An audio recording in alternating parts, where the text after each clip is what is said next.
Pregunta clásica, ¿no? De monoartritis, que ya saben que es el tema que más rinde, que más deben revisar. Una monoartritis de rodilla, se hace la artrocentesis. ¿Y cuál es el germen más frecuente? En todos los grupos, ojo, excepto menos de 2 años, donde puede tener la Quinguela, Quingae en alguna serie como número uno, en todos los grupos es Staphylococcus aureus. Entonces veamos esta, ¿no? Decía, el Staphylococcus aureus prácticamente en todos los grupos, ¿no? Ahí tienen ustedes, ¿no? Los cocos en racimo característicos, ¿no? En todos los mayores de 2 años.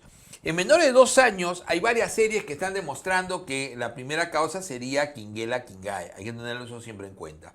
El gonococo, la Neisseria gonorrhoeae, que es importantísimo, especialmente en los adultos jóvenes y mujeres, ¿no? Sexualmente activos. Y los bacilos gram negativos, que sobre todo hay que tenerlos en cuenta cuando nos hablan de pacientes inmunosuprimidos y hospitalizados. Entonces, esos son los que van ahí entre un 5 a 20%. Y la micobacteria en el crónico, siempre tener en cuenta.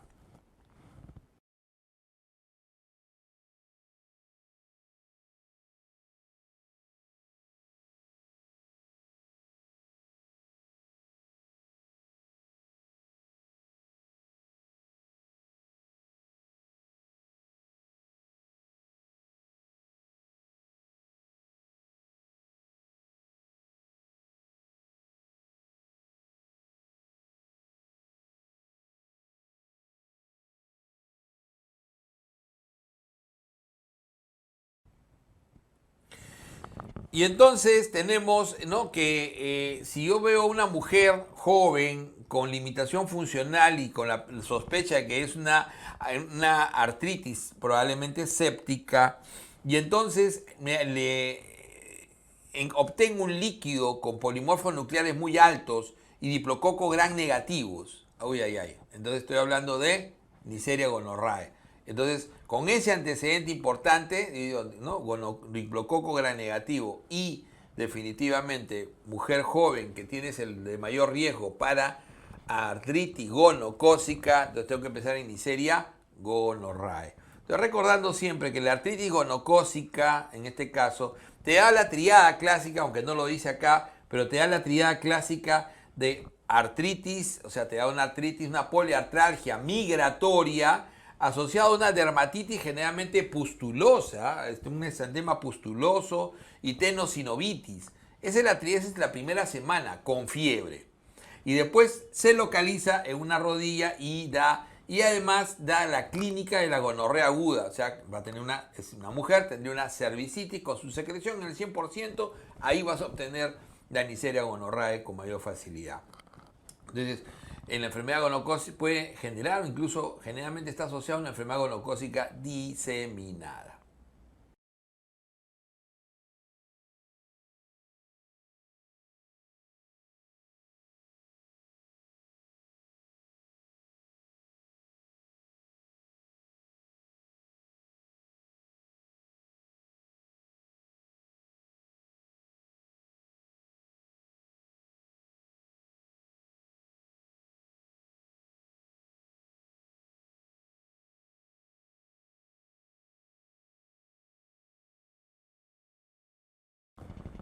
Y entonces tenemos pues una mujer de 23 años, de mujer joven, ¿no? Entonces dice, tiene fiebre, artralgias. Ah, artralgias. Tiene artralgias probablemente migratorias.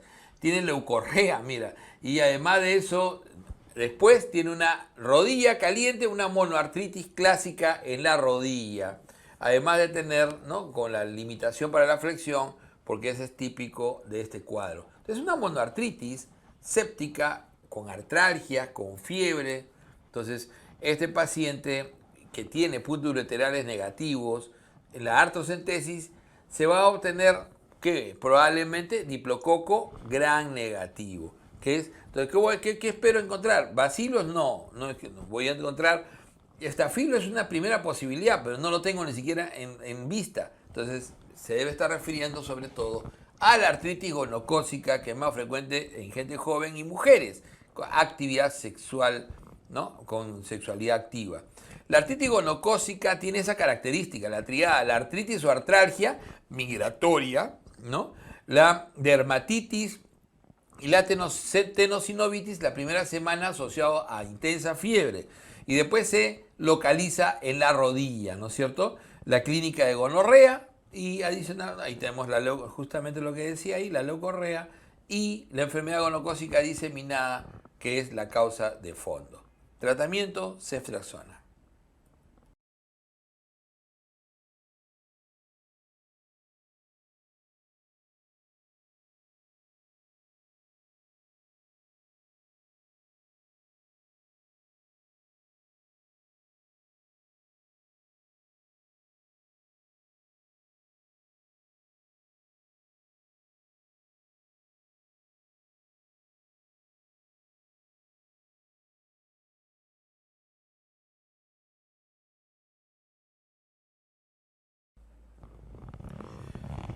Y entonces tenemos un paciente que ha tenido una artritis séptica hace 15 meses.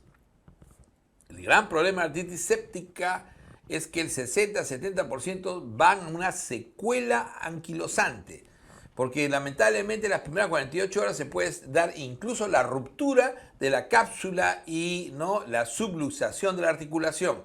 Eso es muy frecuente, por eso es que hay que inmovilizar y hay que tratar tempranamente y hacer drenaje en estos pacientes. Entonces, y justo dice que 3 meses, hace 3 meses presenta limitación funcional, evidencia de dificultad a la movilización activa, esa articulación ya se anquilosó. Entonces, la anquilosis ósea es una secuela frecuente en el 60-70% de los pacientes post-artritis séptica.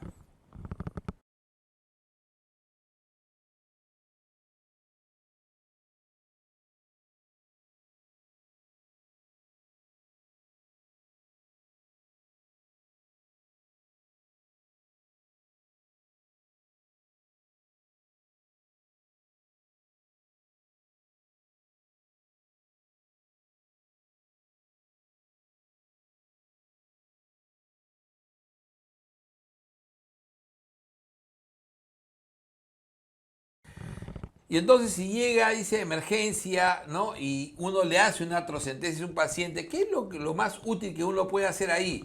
Entonces, al pie de la cama, hacerle su tinción de Gran y la búsqueda de cristales, ¿no es cierto? Entonces, la tinción de Gran y la búsqueda de cristales es importante. Entonces, no el DHL, el bioquímico o biopsiarlo, no. La tinción de Gran es lo inmediato. Entonces, al pie de la cama se dice que debe hacer la tinción de Gran y la búsqueda de cristales, que son las dos grandes causas que uno debe descartar en una monoartritis.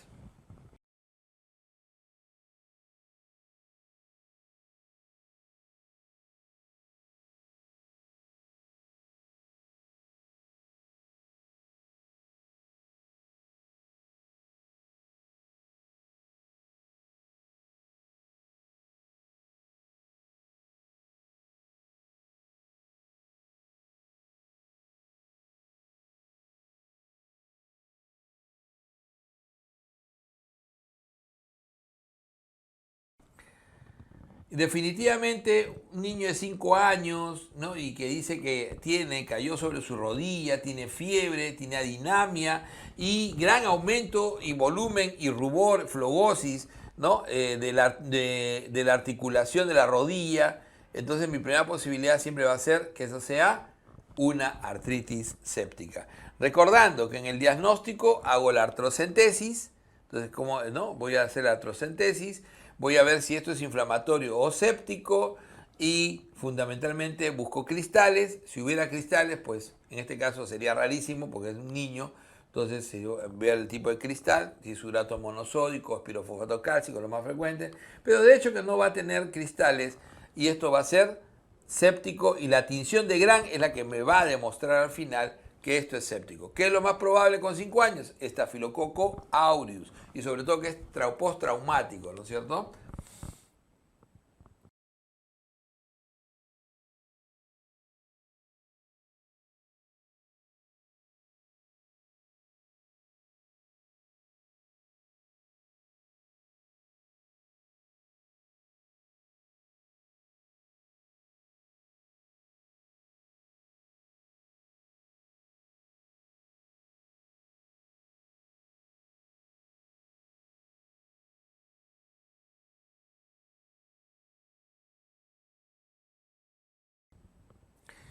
Y entonces, cuando me preguntan cuál es el agente bacteriano más probable para el tratamiento, por eso que siempre en una historia grande, siempre lean primero al final, lean la pregunta, porque al leer la pregunta final es que vas a ver qué utilidad tiene todo el resto del texto. No pierdan el tiempo en leer así, como si bueno, lean y después otra vez regresar sobre sus pasos. No pierdan tiempo.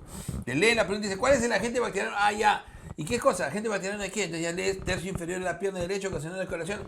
Ah, tumefacción. Esta es una artritis séptica. Y al toque digo, 70% de lejos es Staphylococcus aureus por encima de los 2 años.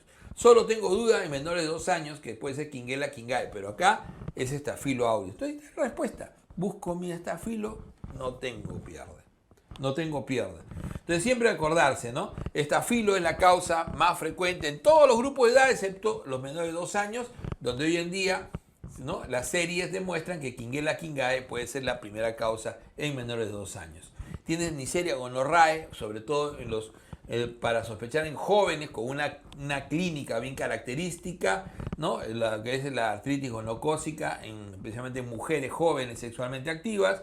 Los bacilos gramnegativos aparecen sobre todo entre un 5 a 20% de los pacientes inmunosuprimidos y hospitalizados. Y en los crónicos siempre recordar la posibilidad de micobacteria de tuberculosis, sobre todo asociado osteoarticular.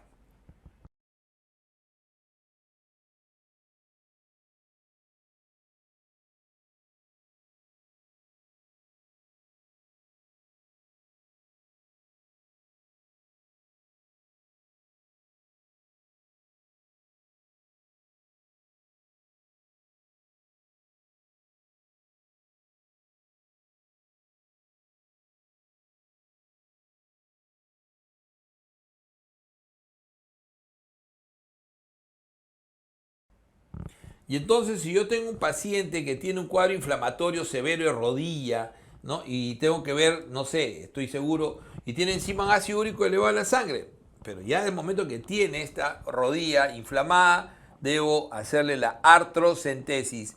Es una emergencia, se considera la emergencia, sobre todo del reumatólogo, la monoartritis aguda, y hacerle la artrocentesis. Es lo más sencillo del mundo hacer una artrocentesis, lo hace en otros países, lo hace incluso la enfermera, no lo hace ni siquiera el médico. Y se hace el estudio del líquido sinovial, la forma más sencilla, y lo inmediata, ver cristales y ver la tinción de Gram. Entonces, característico. Entonces, en el diagnóstico se hace la artrocentesis, se ve si es inflamatorio o séptico por las características y búsqueda de cristales para ver si hay cristales, y si encuentras, ves sin birrefringencia negativa, cristal delgadito, amarillento, tipo aguja, urato monosódico. Cristal con birrefringencia positiva, tipo romboideo azulado, a pirofosfato cálcico. Y si no tuviera cristales, ver pues si hay una tinción de Gram por siempre hematógena que me haya generado una artritis séptica. Entonces el estudio del líquido es fundamental.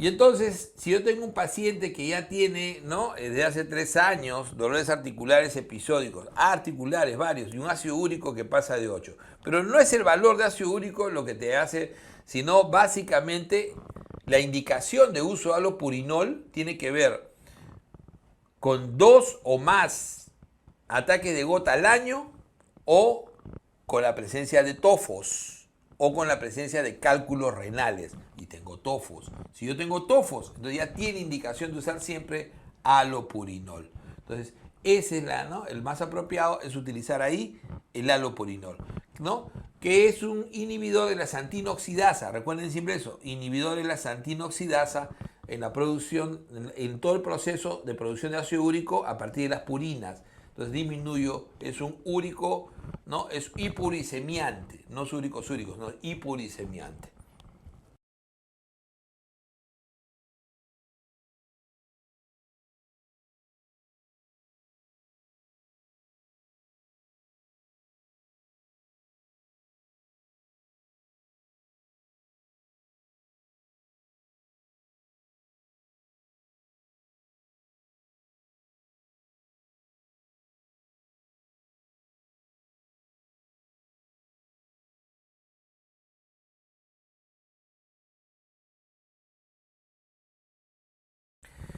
Entonces, si tengo un paciente, ¿no?, que tiene secreción uretral purulenta con estudio negativo a gonococo, eso lo más probable es que sea una uretritis no gonocócica. Si eso se asocia después a una artritis de tobillo y rodilla, eso es lo más característico, ¿no? O sea, probablemente ha sido por clamidia y después se va a generar una artritis reactiva. No es una artritis séptica. La artritis reactiva viene básicamente de infecciones gastrointestinales, ¿no? Yersinia, Salmonella, Campylobacter, o viene de una uretritis, lo más frecuente, no gonocócica como en este caso, y el paciente después hace una oligoartritis asimétrica con muchas manifestaciones extraarticulares. Esa es la típica artritis reactiva o artritis o síndrome Reiter. Recordando que la triada de Reiter que hace la artritis reactiva no es lo más frecuente que se ve en estos pacientes. Solamente un tercio lo hacen, que es la triada clásica de artritis, uretritis y conjuntivitis.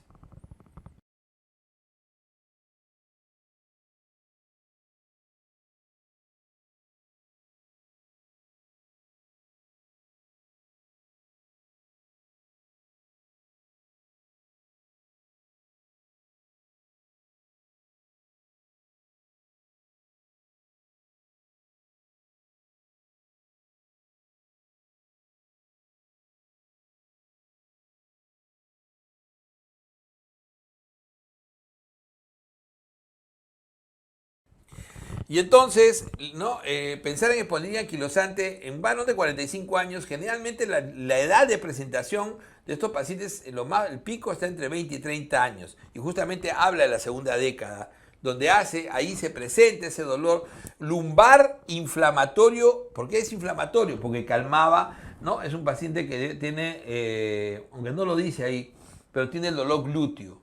¿Cuál es la característica más resaltante? Que sea dolor, ¿no?, lumbalgia crónica, o sea, más de 3 meses, inflamatoria y con dolor glúteo, que es lo que te indica el compromiso generalmente de la sacroiliaca. Pero lo otro característico es la presencia de osteofitos y los sindesmofitos, ¿no?, que es lo que te ayuda. Miren los sindesmofitos, ahí tienen los sindesmofitos, la caña de bambú, la columna de caña de bambú.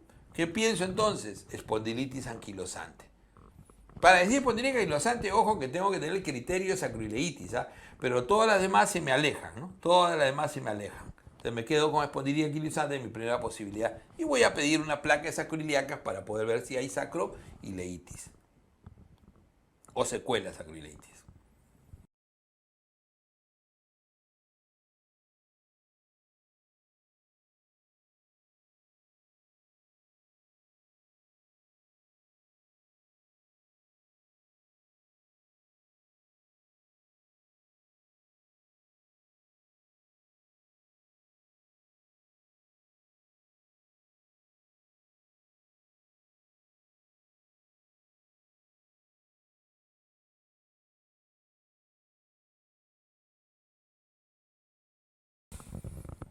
Y entonces tengo un varón ya de edad un poquito avanzada, 51 años, para una enfermedad espondilítica es más precoz, dice hace 5 años, dolor glúteo, ¿no? Y cuando es nocturno, entonces es en reposo, entonces es inflamatorio, interfiere el sueño y encima tiene un test de Schober positivo, o sea, es un paciente que tiene ya una anquilosis de la columna lumbosacra, un PCR muy alto, o sea, un proceso inflamatorio. Entonces voy pensando y dices, puede ser una espondilitis, probablemente una espondiloartropatía seronegativa.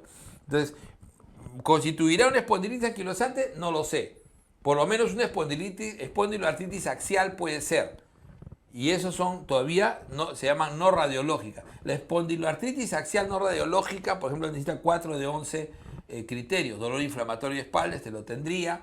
Dolor en talón, entesitis, que no lo tiene. La actilitis, la uveitis. El antecedente de familiar de espondiloartritis. La enfermedad inflamatoria intestinal. El dolor alterno a los glúteos, tiene dolor glúteo. La psoriasis, la artritis asimétrica, ¿no? Sobre todo oligoarticular, una respuesta positiva a antiinflamatorios, por ejemplo.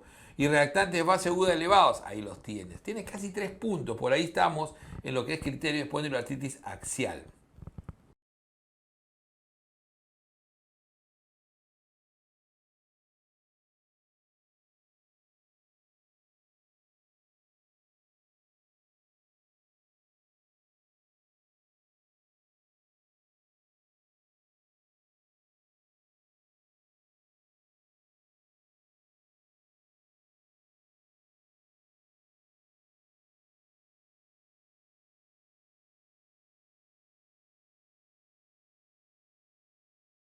Entonces, una mujer de 32 años, ¿no? Que tiene artritis reumatoide y te dice, buen pronóstico. Es que así no se hace, ¿no? Siempre piensa, ¿por qué te preguntan buen pronóstico? Porque existe criterio de mal pronóstico. Entonces siempre uno dice, si tú tienes criterios de mal pronóstico, entonces puedes sacar de ahí los criterios de buen pronóstico. ¿Qué son criterios de mal pronóstico? Es de mal pronóstico la erosión temprana. Ok. Porque todos se van a erosionar en algún momento, en AR, pero la erosión temprana. Es de mal pronóstico el antipéptido cíclico citrulinado y el factor reumatoideo título alto temprano. Es de mal pronóstico que tempranamente sea poliarticular severa, o sea, más de 20 articulaciones. Es de mal pronóstico mujer de etnia blanca. ¿Se dan cuenta? Entonces, esos son criterios de mal pronóstico. Entonces, será de buen pronóstico que no tenga ni erosión, ahí está, que no tenga la serología positiva o que sea baja, ahí está, títulos elevados, es de mal pronóstico, que sea poliarticular y la etnia. Entonces, esto se convierte en buen pronóstico.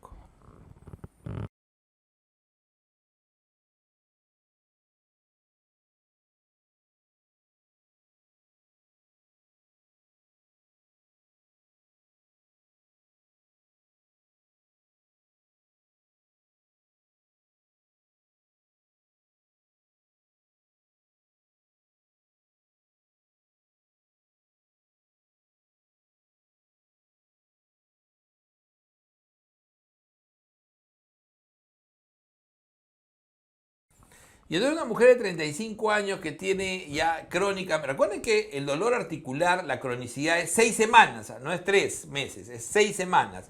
Te decía 6 meses con dolor de edema en manos, o sea, eso quiere decir que hay sinovitis importante, ¿no? Y en manos se dice bilateral de articulaciones metacarpofalángicas proximales y desviación cubital. ¿Típico de qué? Típico de la R. Entonces, lo primero que puedo pensar es en AR, ¿no es cierto? Mis criterios de AR yo sé que son compromiso articular, ¿no? 5 puntos, la serología 3 puntos, cuando tienes títulos altos de cualquiera de los dos anticuerpos, sea el antipéptido cíclico citrulinado o el factor reumatoideo. Un puntito si tengo positivo a alguno de los reactantes de fase aguda, PCR o BCG, el que más se asocia es BCG, y si es más de 6 semanas, que ya lo tengo, ahí tengo mi punto, ahí más de 6 meses. Entonces, AR.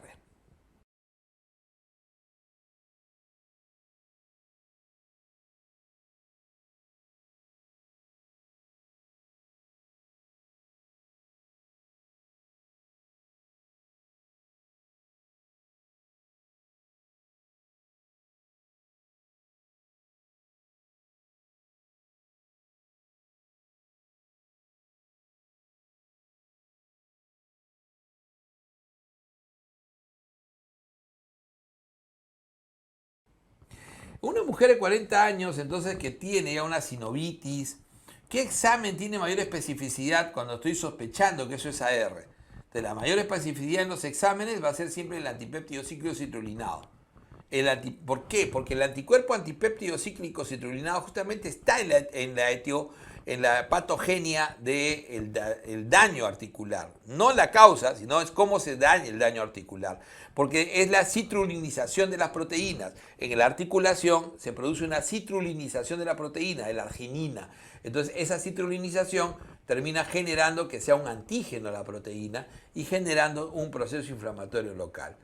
Entonces, definitivamente el antipéptido cíclico citrulinado es y uno de los que se genera en contra de esa citrulinización va a ser el factor reumatoideo, que es un anticuerpo, ¿no?, contra la fracción constante de la IgG. Entonces, ¿se dan cuenta? Entonces, ese es el antipéptido cíclico citrulinado importante.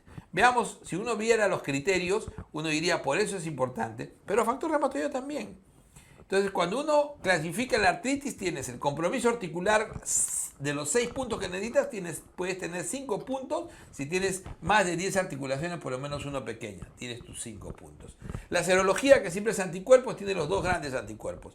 El antipéptido cíclico cirulinado, que es el más específico y precoz, y la factor reumatoideo. Ambos son iguales sensibles. Y cuando tiene más de 3 veces su valor normal, entonces te da hasta 3 puntos para el diagnóstico.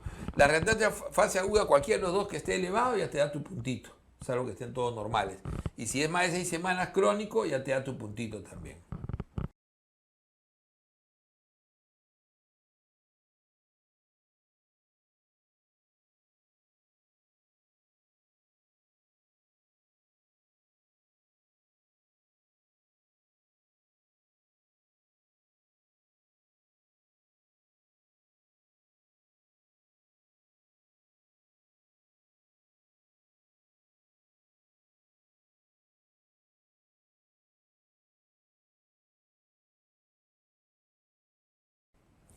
Y entonces, si una mujer tiene 53 años con dolor articular simétrico, en interfalángicas proximales con rigidez matutina, ¿no? Entonces, eso, y tiene encima su antipéptido cíclico citrolinado, que es altamente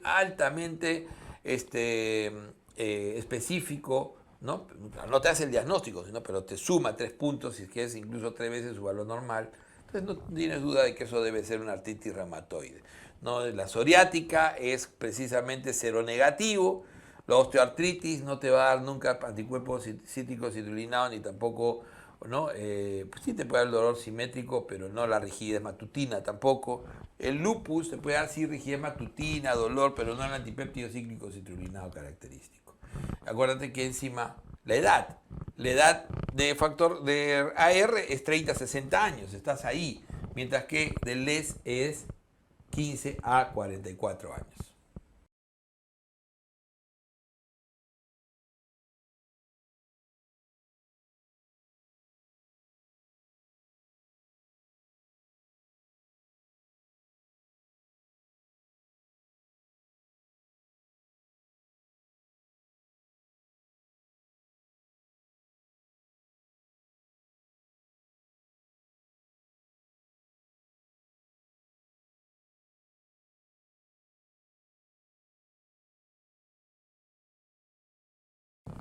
Y entonces uno dice pues que una paciente que tiene desde hace 6 semanas, justo el corte, ¿no? Para decir que es crónico, 6 semanas, dolor articular ambas manos, rigidez matutina, uy, muy típico, ¿no?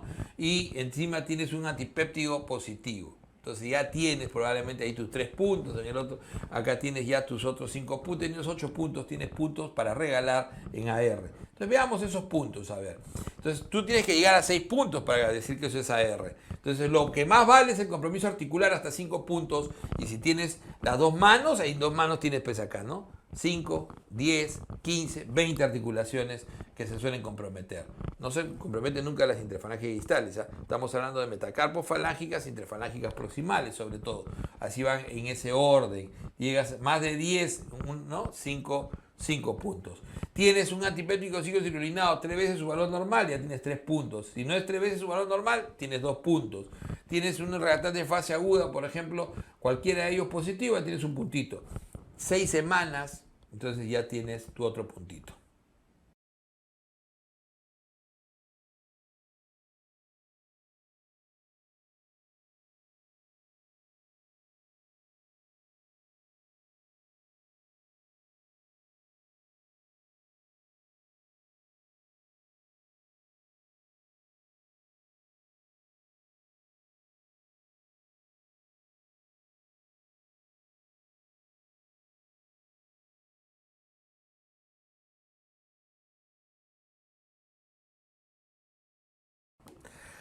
Entonces tiene una paciente mujer, ¿no? Dice de 60 años, ¿no? Una edad interesante.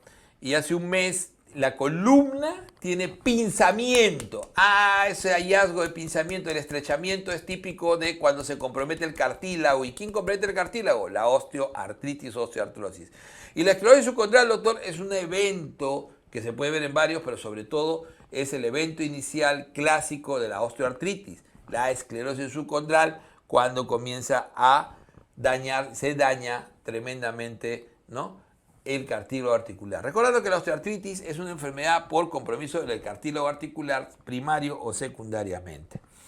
Y entonces tenemos así que lo primero que se da es la esclerosis subcondral, como ven acá en esa línea, esclerosis subcondral, y después de eso aparece el pinzamiento. Este es el pinzamiento que se suele poner, el estrechamiento del espacio articular. Entonces ahí En ese pinzamiento comienza a generarse excrescencias óseas, los osteofitos. Entonces, miren cómo se generan osteofitos marginales.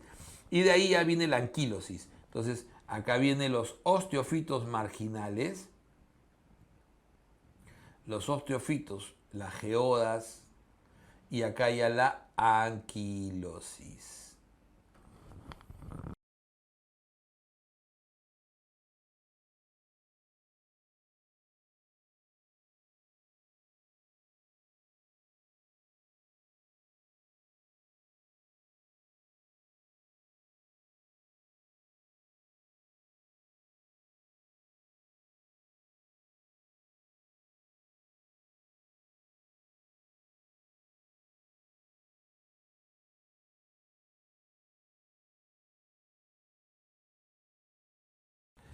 Y entonces una mujer, ¿no? Caucásica, es etnia blanca, antecedente de alcoholismo, es un factor en contra. ¿Para qué? Para osteoporosis. Ha sido oforectomizada, o sea, ovarectomizada, dice acá, ¿no? La oforectomía a los 45 años, o sea, la castraron no muy temprano, pero 45 años, o sea, ya tiene como 15 años, ¿no? Sin estrógeno y de ingesta de carbonato, y todavía tiene su ingesta de carbonato de calcio, ¿no? Y la acentuación de la cifosis me hace pensar en fracturas por aplastamiento. Y ha disminuido la estatura. Ya no tengo duda ahí. Esa debe ser una osteoporosis. Entonces alguien me diría, doctor, ¿qué le vas a pedir? Primero tengo que demostrar que eso es osteoporosis. ¿Ok? Tengo que mostrar y tengo que tratar de detener el proceso. ¿De qué me vale tomarle una radiografía, ¿no? De columna, aunque no está, una tomografía de columna? No, el paciente no me dice que está viniendo por dolor ni nada. Viene básicamente por el hecho de la disminución de la estatura corporal. Muchas personas tienen así, no tienen dolor. Y entonces se le hace una densitometría ósea, que es un biexamen radiológico, ¿no? Una espectroscopía del hueso para ver cómo está su densidad.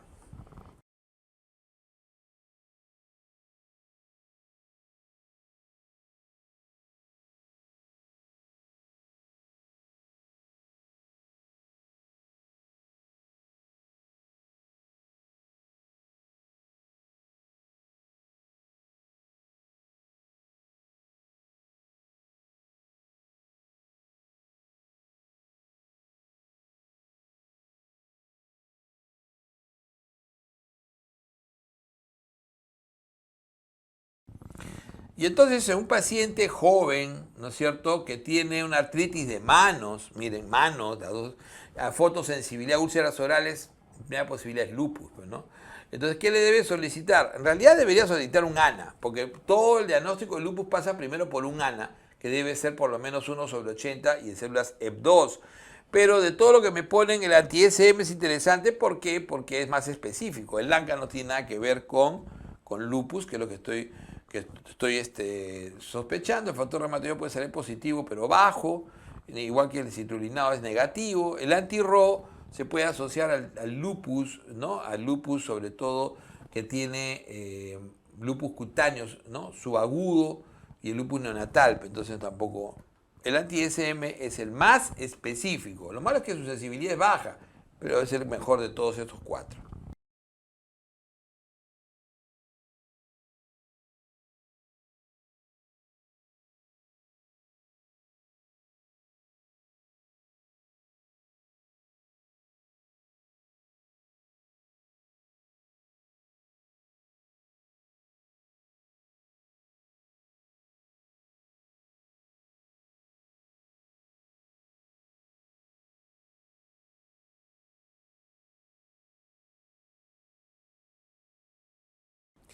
Y entonces si una mujer tiene, a los 25 años, tiene poliartralgias, ¿no?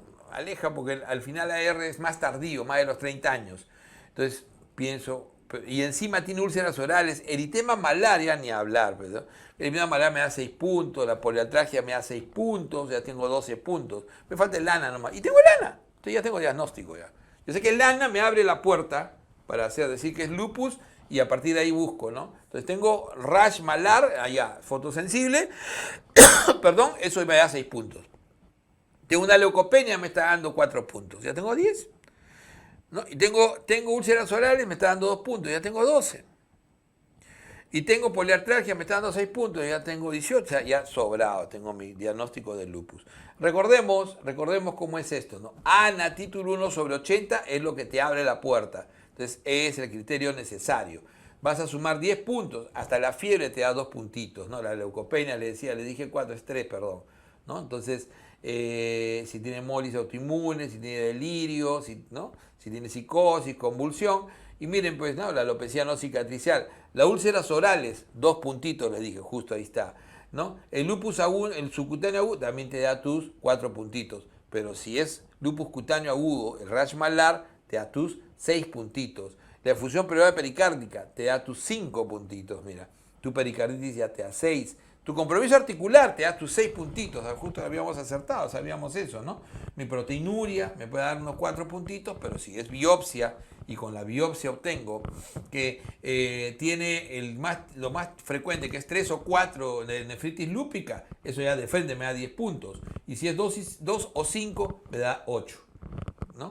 Y los criterios inmunológicos, pero siempre debe haber uno clínico, o sea, me va sumando puntos si tengo a una antifosfolipídico 2, si tengo un C3-C4 bajo, además de actividad de enfermedad 3, si tengo, ¿no? Y si tengo un anti-SM, un anti-DNA, ¿no? Un anti-SM, un anti-DNA, me da hasta 6 puntos. Entonces la suma de 10 puntos, uno por lo menos criterio clínico, eso me va a clasificar como lupus.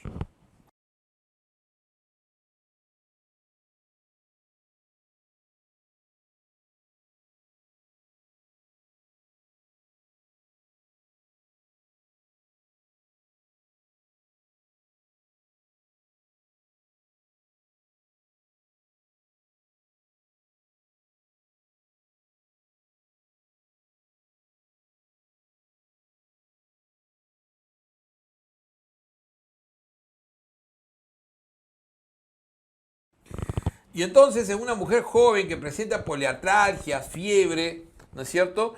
Y quiero descartar LES, entonces, ¿qué pruebas confirmarían el diagnóstico? Tengo que tener el ANA y el SM me ayuda bastante porque es muy específico. Pero con el ANA me dice bastado de repente, ¿no? Una respuesta con ANA positivo. Entonces hay que tener en cuenta eso, recordar, ¿no? Sobre todo que estos pacientes, por ejemplo, ¿no? Estos pacientes, el ANA puede ser suficiente, el ANA es el criterio suficiente, pero no te da puntaje. Tiene que estar 1 sobre 80 en ser positivo en células EP2, ¿no es cierto? En células EP2. Y a partir de ahí voy sumando. ¿Cuánto debo sumar? Debes sumar 10 puntos.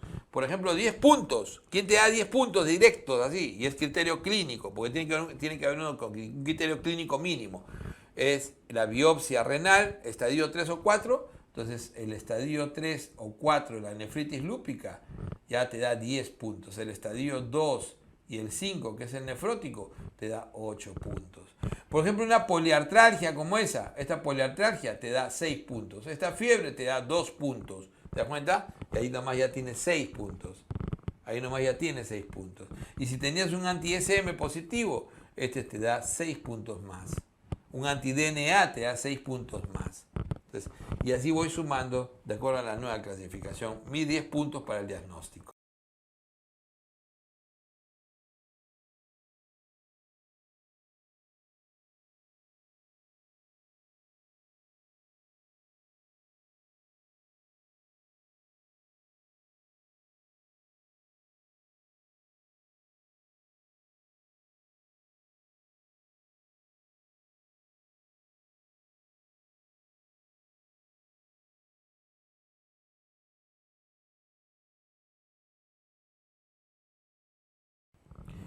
Y entonces dice que la mujer tiene 33 años, ¿no? Y tiene tiene su ANA positivo. Entonces, si tiene el ANA positivo, plaquetopenia me suma 3, la anemia, si es hemolítica, me suma 4, ¿no es cierto? El derrame pleural me suma 5, uy, ya tengo un montón. El dolor articular me suma 6, ni hablar. La convulsión creo que me suma 4, ahora lo vamos a ver. Si tengo el rash, ya tengo 6 puntos más. O sea, me sobran puntos para decir, teniendo el ANA positivo, que es el lupus. Veamos ahí, miren ustedes. Fiebre, les dije, 2 puntos. Leucopenia, 3. Entonces, la trombocitopenia, 4. Si es hemólisis autoinmune, aunque eso no lo decía, 4. El delirio, 2. Pero la convulsión, ¿cuánto les dije? 4, ¿no es cierto? A las 5 me falló ahí. La alopecia no cicatricial, 2 puntitos. Las úlceras orales, 2 puntitos. Pero el lupus cutáneo o el discoide crónico, el lupus crónico o el cutáneo subagudo, ¿no? Que es el rash maculopapular exudativo a nivel del tronco, te da 4. Pero si es el lupus cutáneo agudo, que es el rash malar fotosensible, ese te da 6 puntitos. Mi difusión, les había dicho, pleural me da 5 puntos y la pericárdica, pero si es pericarditis aguda, me da 6. Y el compromiso articular me da 6. ¿Se dan cuenta cómo regalaba puntos la proteinuria y el compromiso renal? Ahora, me va a sumar también si tengo otros anticuerpos. Sobre todo, habíamos dicho que el SM y el anti-DNA te suma 6, pero el C3, C4 bajo también te suma 3. Los otros, el anti-SM y anti-DNA te suma 6. Al final sumas 10, tiene que haber un criterio clínico y con eso tienes el diagnóstico.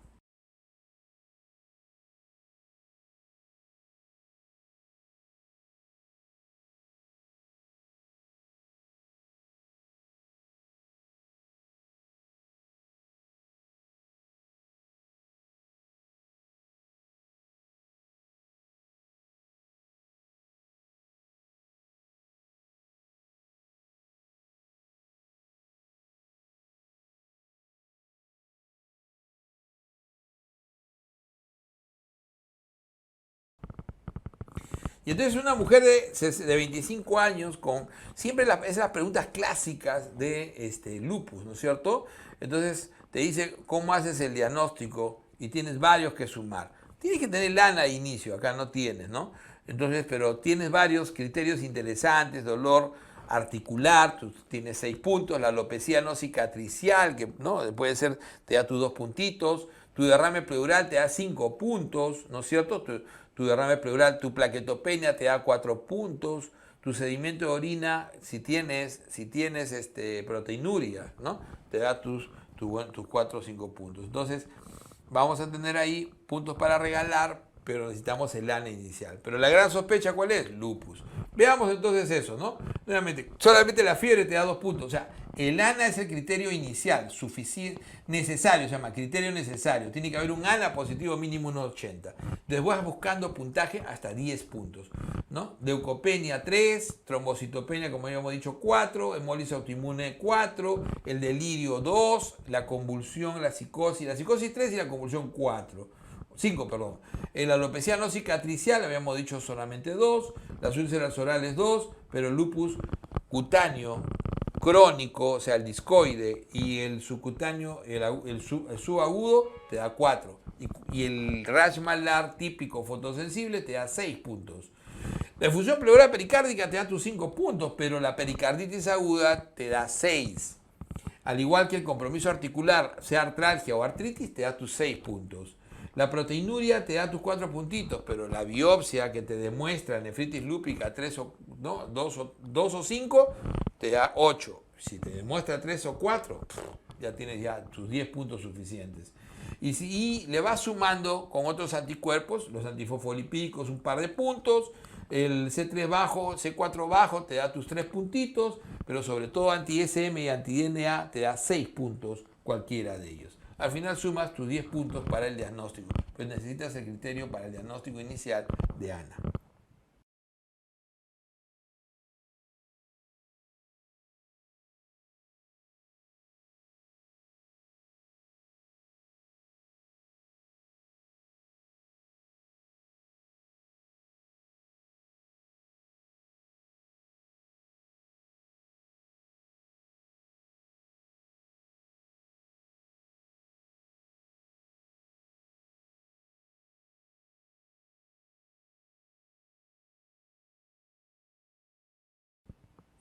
Y entonces una paciente mujer de 28 años, perdón, que tiene su eritema malar, fotosensible, paciente lúpica, ¿no? Con anti-SM positivo, paciente lúpica. ¿Cuál es el tratamiento? Entonces al principio uno tiene que ver eso, ¿no? Uno dice, por ejemplo, en el leve, hidroxicloroquina es la droga a todos, ¿ah? A todos se le da hidroxicloroquina de base, a todos los lúpicos. Entonces en el leve, por ejemplo, se le puede dar solamente, no se le da todavía corticoide, en el manejo leve se da tópicos, hidroxicloroquina, pero bien el leve, es síntomas constitucionales, borde artrítico, pero acá el paciente ya tiene anemia y anti-SM positivo. ese ya es moderado. En el moderado ya se da corticoide. Entonces ahí le damos, ojo. Lo demás, esto ya es para severo. Severo, inmunosupresor. Pulso severo. Pulso severo. Ciclosporina, severo. Moderado. Hidroxicloroquina a todos, y eso es lo que se suele dar en el leve con tratamiento tópico.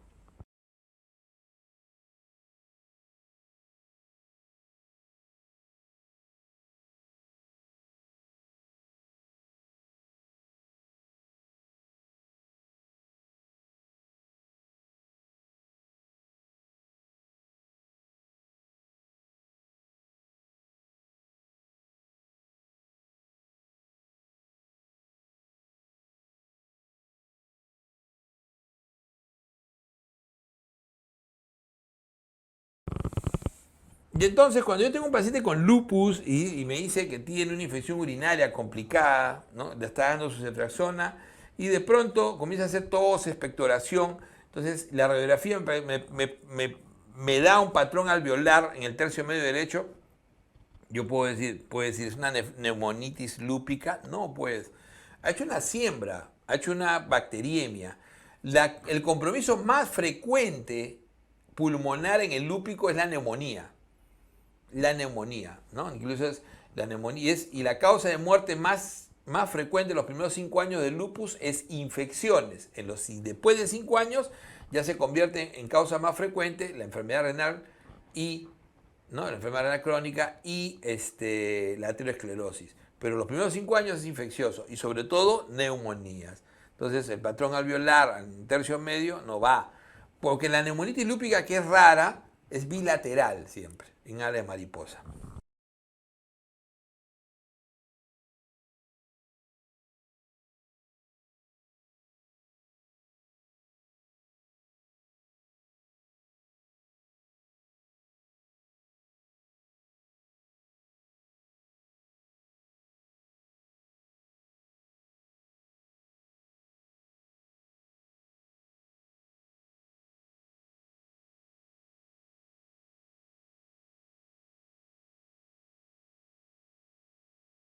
Y entonces el BSET, ¿qué cosa es? El BSET, ¿por qué pensamos en BSET? El BSET es una vasculitis, te da fiebre y te da úlceras orales y genitales dolorosas. No lo dice ahí, pero úlceras orales y genitales. ¿Por qué no puede ser, doctor, úlcera oral y no puede ser esto, por ejemplo, artritis reactiva o lupus? Es que no, esos son úlceras orales, pero no genitales. El que te da úlceras orales y genitales recurrentes, dolorosas, más de 3 al año, es BSET y se suele asociar, ¿no? Con esta uretritis. Entonces ahí nos quedamos con el síndrome de BSET. Además tiene patergia asociada, el BSET. Es una vasculitis de vaso variable, se llama. No lo estudiamos mucho, ¿por qué? Porque el BSET se ve muy poco, he visto una sola vez en mi vida BSET, y es una enfermedad mediterránea clásica, ¿no?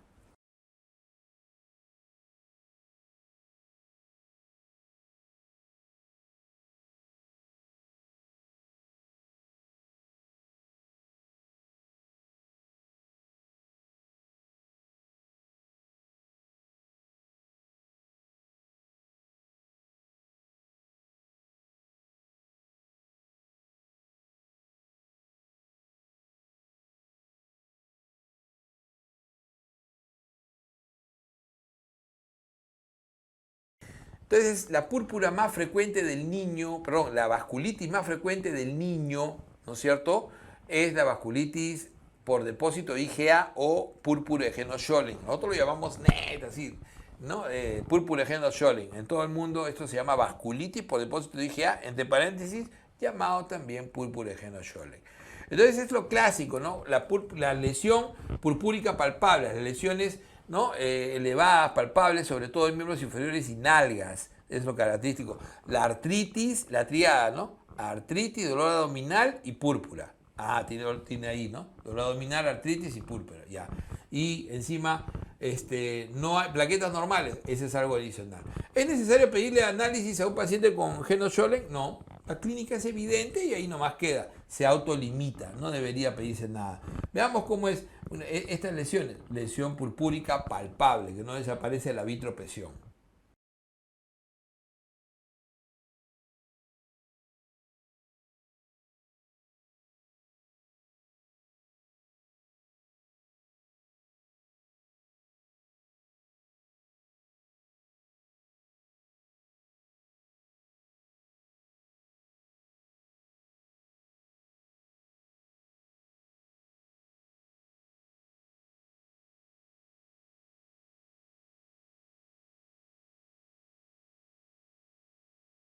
Y entonces, si yo tengo un paciente con alza térmica, con dolores articulares, ¿no es cierto? Y lesiones dérmicas en extremidades, o sea, ¿qué puede tener? Púrpura palpable. Ah, púrpura palpable es típico de, no solamente Genioschollen, de toda la vasculitis de vasos pequeños generalmente, e incluso algunas de vasos medianos.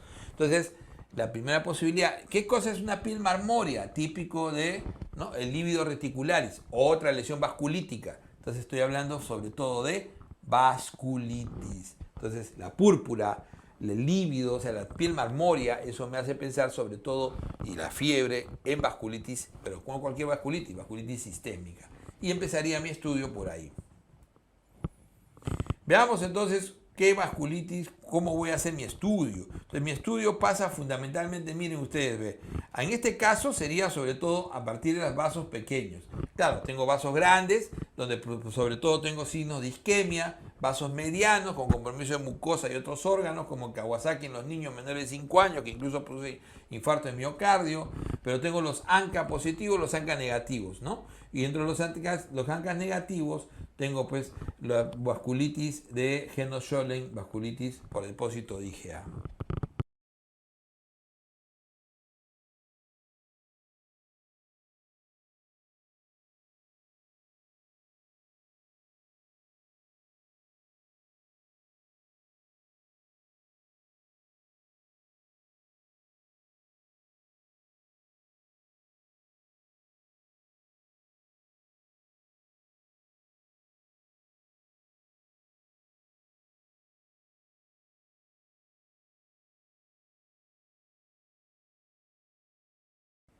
Y entonces tengo pues un paciente que tiene hematuria hemoptisis, síndrome pulmón-riñón, con artralgia, ya, eso más parece una vasculitis.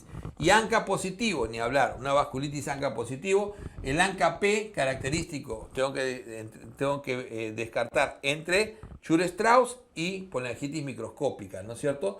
Y el Chur-Strauss siempre, ¿qué va a tener? Eosinofilia. Y si no tiene eosinofilia, me quedo entonces con la poliangitis microscópica. Y doctor, ¿y por qué el antígeno de superficie? Porque siempre la poliangitis microscópica, que es el PAN, hay que hacer diagnóstico diferencial con la poliarteritis nodosa, el PAN con N, que no tiene compromiso pulmonar, ese es lo primero, el PAN no tiene compromiso pulmonar, ahí nomás se descartó con la hemoptisis, pero también, ¿no?, tiene generalmente este antígeno de superficie positivo, porque está asociado esto a hepatitis B. Entonces siempre recordar, poliangitis microscópica es una vasculitis necrotizante de vasos pequeños, sobre todo de pulmón, riñón y piel, básicamente. ¿Ok? Entonces no forma granulomas. Renal en el 90%, siempre compromete el riñón, es una pausa inmune con hipertensión. Pulmonar, una hemorragia pulmonar difusa en el 50%, piel, púrpura palpable y nódulos. Eso es lo característico. Es un ANCA-P altamente positivo, 70, mientras que el Chur-Strauss es solamente 40. La biopsia es el diagnóstico, donde vamos a ver la necrosis fibrinoide, el granuloma, y el tratamiento pasa por, cuando es muy severo, con hemorragia pulmonar difusa, se hace plasmaféresis. De ahí se da corticoide y ciclofosfamida.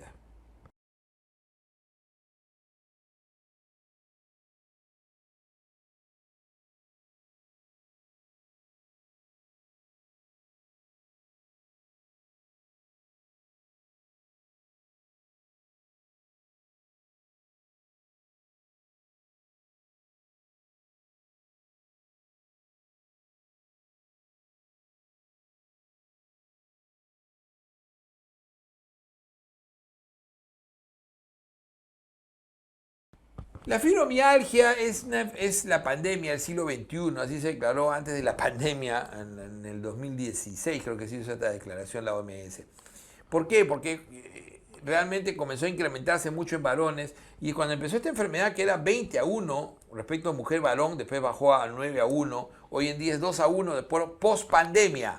Post-pandemia es 2-1. Entonces, es un dolor neurosensorial. La fibromialgia es la causa más frecuente de dolor crónico en el adulto hoy en día, y de causa desconocida. Es de causa siempre desconocida. Entonces, dolor generalizado, ¿no?, en muchas áreas, asociado a síndrome de fatiga crónica y trastorno del sueño. Esa es la característica. Siempre que les ponga a usted dolor crónico, sumado ¿a qué? A fatiga, síndrome de fatiga crónica y sumado a trastorno del sueño, están ustedes ante una fibromialgia probable. Y las fibromialgias tienen reactantes de fase aguda normales, entonces ni hablar, por eso sospechamos de ahí. Entonces los criterios clásicos hoy en día que se utilizan es el dolor multisistémico, ¿no? El WPI se llama así, ¿no? El WEP, que es el índice de dolor amplio, que hoy en día, ¿no? En 6 o área, hoy en día se dice mayor o igual a 7, ¿ok? O mayor o igual a 7. Problema de sueño y fatiga crónica. Y debe durar mínimo todo 3 meses, por lo menos más de 3 meses debe durar todo.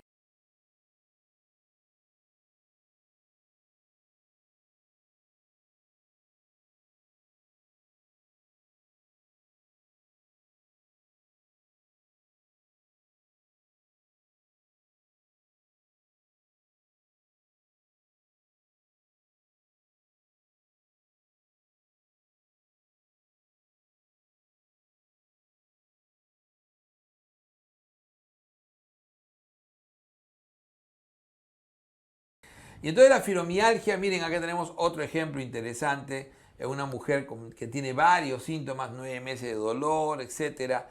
Entonces miren ustedes, la fatiga, ¿no es cierto? La fatiga, cómo se ve la cara fatigada, el insomnio, la boca seca, el dolor crónico difuso, ¿no? Van a tener ahí el síndrome de piernas inquietas, taquicardia, ¿no? Taquicardia, sobre todo palpitaciones, ¿ah? Más que taquicardia, la sensación de palpitaciones, puede haber artralgia, es generalmente síndrome de colon irritable, hay colon irritable, vejiga, una vejiga con urgencia y con incontinencia, miren interesante, ¿no? Los calambres, el síndrome de piernas inquietas, lo que se va sumando a estos pacientes con fibromialgia.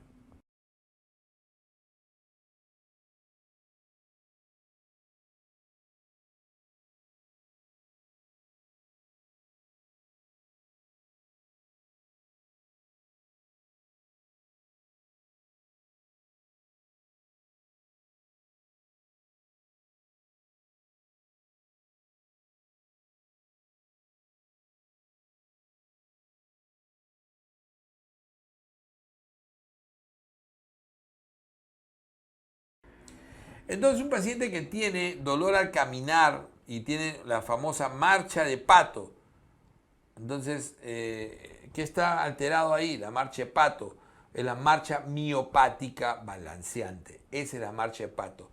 Marcha miopática balanceante. Y eso de miopático tiene que ver con destrucción de músculo, CPK elevado. Típicamente el CPK elevado, ¿no?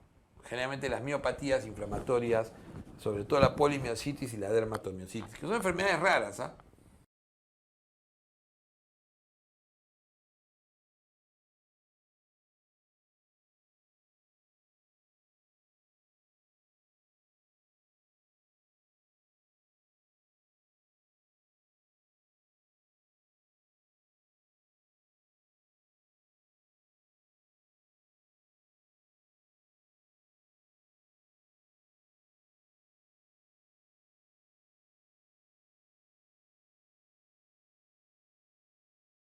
Entonces una mujer que tiene 42 años y que presenta poliartralgias, ok, pero tiene placas color rojo y violáceo, o sea, unas placas que están catalogadas como Gotron, es lo típico de la dermatomiositis, que es una variante de la polimiositis. No tengo dermatomiositis, me quedo con polimiositis. Entonces tengo ahí las lesiones de Gotron clásicas. Para decir que un paciente tiene miopatía inflamatoria, sobre todo polimiositis o dermatomiositis, tiene que tener debilidad muscular proximal, elevación de las enzimas musculares, sobre todo CPK aldolasa, electromiografía con patrón miopático y la biopsia compatible con infiltración linfocitaria. Esos 4 son necesarios para polimiositis y 3 son necesarios para dermatomiositis más lesiones, las lesiones clásicas de piel, Gotron o heliotropo.